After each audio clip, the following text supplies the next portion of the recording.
अब तो ऐसा लग रहा है कि भारत अब सिर्फ सॉफ्टवेयर और टेक्नोलॉजी से ही नहीं बल्कि गोल्ड से भी दुनिया की अर्थव्यवस्था में धाक जमाने वाला है।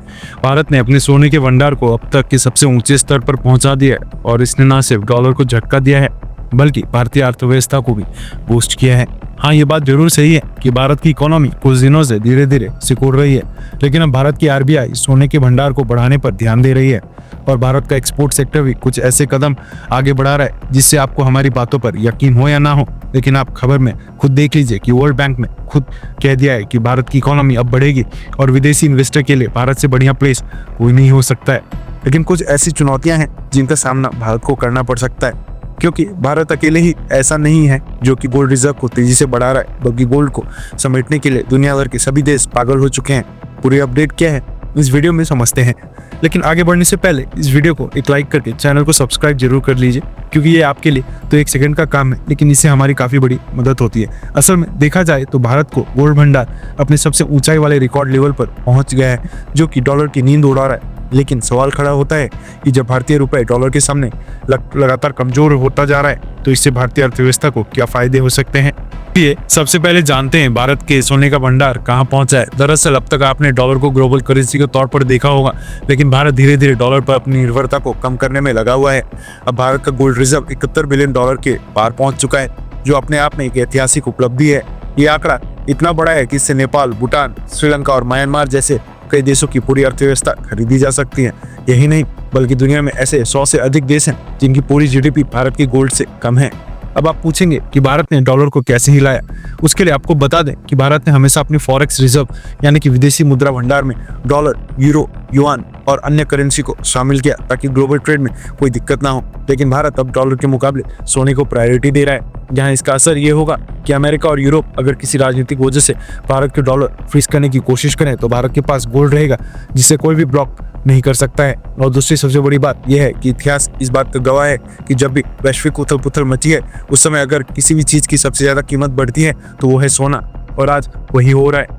ऐसे में आज भले ही डॉलर की वैल्यू बढ़ रही है, लेकिन ऐसा हमेशा नहीं होगा, जिससे अगर गलती से भी डॉलर की वैल्यू गिरती है तो भारत के खजाने पर इसका असर नहीं पड़ेगा, क्योंकि सोने की कीमतें हमेशा ही लॉन्ग टर्म में बहुत बढ़ती हैं और उसका नमूना आप सभी के सामने है।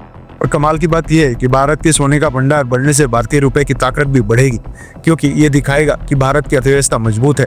आप सब लोगों ने सुना है कि भारत को सोने की चिड़िया कहा जाता है, लेकिन क्या वाकई में आपने कभी सोचा है कि भारत को सोने की चिड़िया क्यों कहा जाता है? तो इसका सीधा सा जवाब है, भारत के पास आज भी दुनिया में सबसे ज्यादा सोने का भंडार है। आमतौर पर सोने के भंडार में ये देखा जाता है कि उस देश की सरकार के पास कितना सोना है, और जब इस तरह से भारत पर नजरें डाली जाती हैं तो भारत 8वें स्थान पर चला जाता है और अमेरिका पहले आ जाता है। इसलिए सबकी नजर इस बात पर आ जाती है कि अमेरिका के पास सबसे ज्यादा सोना है, लेकिन वास्तविकता यह है कि जब प्राइवेट सेक्टर की गोल्ड होल्डिंग देखी जाए, भारत के पास 23,000 टन से भी अधिक सोना है, जबकि चाइना के पास करीबन 16,000 और अमेरिका के पास सिर्फ 8,000 टन सोना है। ऐसे में जो महिलाएं सोने के आभूषण पहनती हैं और भारत की प्राइवेट सेक्टर की कंपनीज के पास जितना सोना है और आरबीआई के पास मौजूद सोने को भी मिला लिया जाए तो ओवरऑल चाइना, अमेरिका या फिर जर्मनी नहीं बल्कि भारत ऐसा देश बनकर खड़ा होता है जिसके पास सबसे ज्यादा सोना है। लेकिन फर्क इतना ही है कि लोगों को इस पर नजर नहीं जाती, इसलिए आरबीआई इस पर लोगों की नजरें लाने की कोशिश कर रही है। और जैसे ही भारत की आरबीआई सोना इकट्ठा करने को बढ़ावा देगी, वैसे वैसे ही जो विदेशी कंपनीज के इन्वेस्टर्स भारत को छोड़कर बाहर जा रहे हैं, जिसे शेयर मार्केट डाउन हो रहा है, उनका ध्यान भारत की ओर आएगा। और अब जब उन्हें लगेगा कि भारत के पास वाकई में कुछ है तो इससे भारत की मार्केट फिर तेजी से बढ़ेगी, इससे रुपया मजबूत होगा।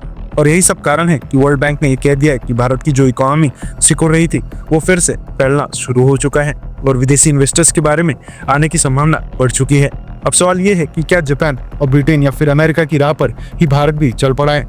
क्योंकि अगर आप अमेरिका और ब्रिटेन की अर्थव्यवस्था को देखें तो उनकी विदेशी मुद्रा भंडार में सबसे बड़ा हिस्सा सोने का होता है और सबका ध्यान विदेशी मुद्रा भंडार वाले सोने पर ही जाता है। इसलिए आरबीआई भी विदेशी मुद्रा भंडार में सोने को कलेक्ट करने पर ध्यान दे रही है। अमेरिका के पास विदेशी मुद्रा भंडार का 80% सोना है और ब्रिटेन के पास भी गोल्ड रिजर्व डॉलर के मुकाबले अधिक है। जहां इसी राह पर चलते हुए भारत ने सिर्फ 7-8 सालों में अपने गोल्ड रिजर्व को दोगुना कर लिया है, जो ये दिखाता है कि भारत अब डॉलर की जगह गोल्ड को अपनी संपत्ति बना रहा है। क्योंकि आपको बता दूं कि भारत को ये भी एहसास हो चुका है कि डॉलर पर ज्यादा निर्भरता खतरनाक हो सकती है। ये कितना खतरनाक हो सकता है इसका अंदाजा इस बात से लगाए कि रशिया यूक्रेन युद्ध के बाद अमेरिका ने रशिया की डॉलर रिजर्व फ्रीज कर दिए थे, जिससे रशिया की अर्थव्यवस्था को बड़ा झटका लगा था। अगर अमेरिका कभी भारत के साथ ऐसा करने की कोशिश करता है तो भारत को कोई नुकसान न हो, इसलिए सोने के भंडार बढ़ाए जा रहे हैं, क्योंकि सोने पर कोई प्रतिबंध नहीं लगाया जा सकता है, जबकि डॉलर और अन्य विदेशी मुद्राओं पर अमेरिका और यूरोप नियंत्रण रखते हैं। आपको बता दें कि भारत दुनिया का सबसे बड़ा सोने का कंज्यूमर है। यहाँ भारत हर साल करोड़ों डॉलर का सोना खरीदता है। अब भी भारत अपनी गोल्ड मॉनिटाइजेशन स्कीम पर काम कर रहा है। इस स्कीम से भारत अपने सोने को बैंक में जमा करवा कर उसे अर्थव्यवस्था में इस्तेमाल करेगा, जिससे भारत की जीडीपी को जबरदस्त बूस्ट मिलेगा, क्योंकि इससे भारत में गोल्ड से बनने वाली ज्वेलरी का एक्सपोर्ट और बढ़ जाएगा, जिससे डॉलर पर निर्भरता कम होगी। लेकिन ध्यान देने वाली बात यह है कि धीरे धीरे डॉलर से अपनी डिपेंडेंसी तो कम कर सकते हैं, लेकिन पूरी तरीके से अचानक से डिपेंडेंसी खत्म करना संभव नहीं है। आपका इस पर क्या कहना है? अपनी राय कमेंट सेक्शन में जरूर बताएं।